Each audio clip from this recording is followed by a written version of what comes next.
Menurut National Highway Traffic Safety Association, pada tahun 2019 di US terdapat setidaknya 36.096 kasus kehilangan nyawa akibat kecelakaan kendaraan bermotor.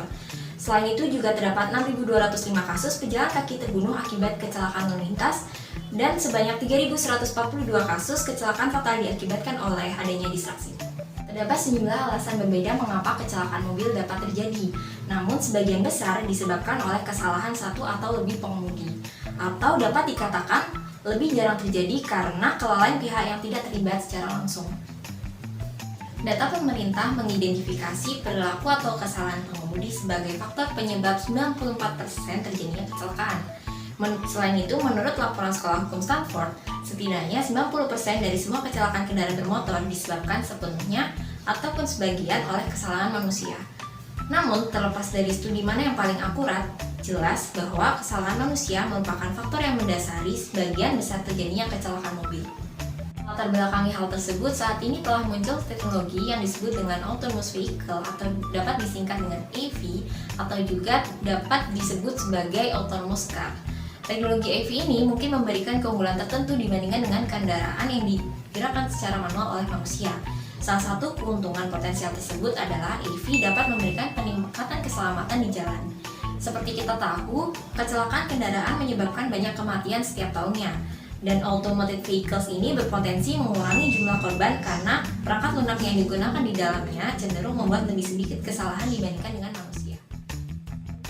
Jumlah kecelakaan juga dapat mengurangi kemacetan lalu lintas. Hal ini merupakan salah satu potensi keuntungan lebih lanjut dari adanya AV ini. AV juga dapat menghilangkan perilaku manusia yang menyebabkan penyumbatan atau blockage di jalan, khususnya pada lampu lalu lintas. Selanjutnya, menurut SAE atau Society of Automotive Engineers, terdapat 6 tingkat otomatisasi dalam mengemudi, mulai dari level 0 atau masih manual sepenuhnya, sampai dengan level 5 yaitu sudah otomatis sepenuhnya. Level 0 atau no automation, jadi di level ini tidak terdapat otomatisasi dalam mengemudi. Selanjutnya, pada level 1 atau driver assistance, jadi pada level ini kendaraan memiliki sistem otomatis tunggal, misalnya memonitor kecepatan melalui cruise control. Kemudian, pada level 2, yaitu partial automation, pada level ini kendaraan dapat melakukan pengemudian dan akselerasi, serta manusia masih memantau semua tugas dan dapat mengambil kendali kapan saja. Kemudian, pada level 3 yaitu conditional automation, pada level ini kendaraan dapat melakukan pendeteksian lingkungan. Kendaraan dapat melakukan sebagian besar tugas mengemudi, namun tetap diperlukannya manusia untuk mengawasi tugas tersebut. Yang selanjutnya yaitu level 4 atau high automation. Pada level ini kendaraan melakukan semua tugas mengemudi dalam suatu keadaan tertentu saja. Lalu yang terakhir yaitu level 5 atau full automation. Pada level ini kendaraan melakukan semua tugas mengemudi di semua keadaan dan tidak diperlukannya perhatian serta interaksi dari manusia. Pada bagian level otomasi sebelumnya, level 5 full automation biasa disebut juga dengan self-driving car, yakni kemudi didesain driverless dengan kendali semua terletak pada sistem. Namun di lain sisi, self-driving car ini masih dalam tahap penelitian dan pengembangan. Nah, selanjutnya terdapat fitur standar computerized safety untuk self-driving car, antara lain yang pertama ada electronic stability control yang bersama dengan anti-lock braking system menjadi instrumen yang mencegah terjadinya tergelincir pada jalan yang licin. Yang kedua ada rear view camera untuk melihat lingkungan sekitar mobil khususnya saat mobil melakukan gerakan mundur. Yang ketiga ada blind spot warning dan lane assist yaitu fitur peringatan yang membantu pengemudi berkaitan dengan jalur kendaraan. Yang keempat ada object detection dan automatic braking yaitu membantu dalam pencegahan kecelakaan akibat jarak mobil yang terlalu dekat dengan objek lain. Dan yang kelima ada parkir mandiri, adalah fitur yang berguna lainnya yang membantu pengendara ketika menghadapi situasi parkir yang sulit seperti parkir paralel.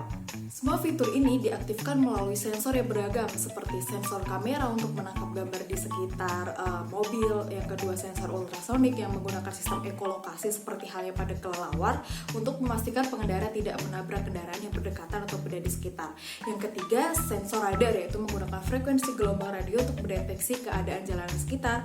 Dan yang keempat ada sensor LiDAR, adalah radar berbasis cahaya yang memetakan secara efektif dan ekstensif lingkungan kendaraan saat mengemudi. Cara kerja secara keseluruhan yaitu data yang dikumpulkan oleh sensor-sensor tadi kemudian diolah pada bagian komputer yang tertanam pada bagian elektronik di kendaraan. Sinyal yang diproses oleh komputer tadi kemudian menjadi sinyal bagi aktuator untuk mengontrol gerakan mekanik dari kendaraan. Biasanya komputasi seperti ini telah dilakukan pre-programming sebelumnya menggunakan conditional statement seperti if then atau jika maka. Nah, conditional statement ini harus dieksekut secara real time. Padahal kondisi saat mengemudi bisa jadi sangat kompleks. Pengambilan keputusan berdasarkan situasi yang kompleks tadi dapat dilakukan menggunakan machine learning, lebih khususnya pada artificial neural network. Nah, setelah mengetahui cara kerja dari autonomous vehicle, berikut merupakan beberapa hal yang ditinjau dari aspek safety. Yang pertama, jika kondisi di mana mobil memiliki jarak yang terlalu dekat, maka mobil akan mengurangi kecepatan dengan menggunakan rem secara otomatis, seperti conditional statement if then ya, jika maka. Dan yang kedua, sisi safety lainnya, self-driving car memiliki potensi untuk mengurangi jumlah kecelakaan dan korban jiwa akibat kelalaian dari pengendara. Dan yang ketiga, poin plus lainnya, itu pengendara yang memiliki kekurangan atau cacat fisik dapat bermobilisasi dengan lebih aman dan nyaman dengan adanya self-driving car. Berkaitan dengan aspek safety, menurut National Highway Traffic Safety Association yang dilansir dari www.nhtsa.gov, terdapat 5 era dalam auto safety. Era yang pertama yaitu terjadi pada tahun 1950 sampai dengan tahun 2000. Pada era tersebut terdapat beberapa fitur keselamatan dan kenyamanan, contohnya yaitu cruise control, seat belts, dan anti-lock brakes. Selanjutnya, pada era yang kedua atau terjadi pada tahun 2000 sampai dengan tahun 2010, terdapat beberapa fitur keselamatan yang sudah advance, contohnya yaitu electronic stability control, blind spot detection, forward collision warning, dan lane departure warning. Selanjutnya itu pada era yang ketiga yang terjadi pada tahun 2010 sampai tahun 2016, terdapat fitur-fitur bantuan untuk mengemudi mobil secara advance atau fitur mengemudi mobil yang sudah advance. Contohnya yaitu rear view video system, automatic emergency braking, lalu ada pedestrian automatic emergency braking, ada rear automatic emergency braking, ada rear cross traffic alert, dan ada lane centering assist. Selanjutnya untuk era yang keempat yang terjadi pada tahun 2016 sampai tahun 2025. Pada era tersebut terdapat fitur keselamatan otomatis secara parsial. Contohnya yaitu lane keeping assist, ada adaptive cruise control, ada traffic jam assist, dan ada juga self park atau parkir secara mandiri. Yang terakhir yaitu pada era yang kelima yang terjadi pada tahun 2025 sampai ke depan, diprediksi terdapat fitur keamanan otomatis yang sudah secara penuh, yaitu contohnya adalah highway autopilot. Walaupun perkembangan autonomous car sudah cukup baik, namun masih terdapat beberapa kekurangan yang perlu diperbaiki untuk dapat mengoptimalkan manfaatnya yang terkait dengan safety.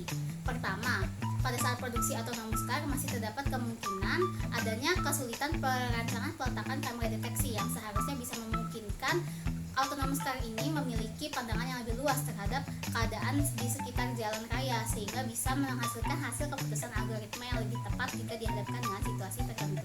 Yang kedua, terdapat kemungkinan autonomous car tidak dapat mengenali rambu-rambu jalan karena tidak terlalu terlihat jelas, sehingga peluang error dan kecelakaan masih ada.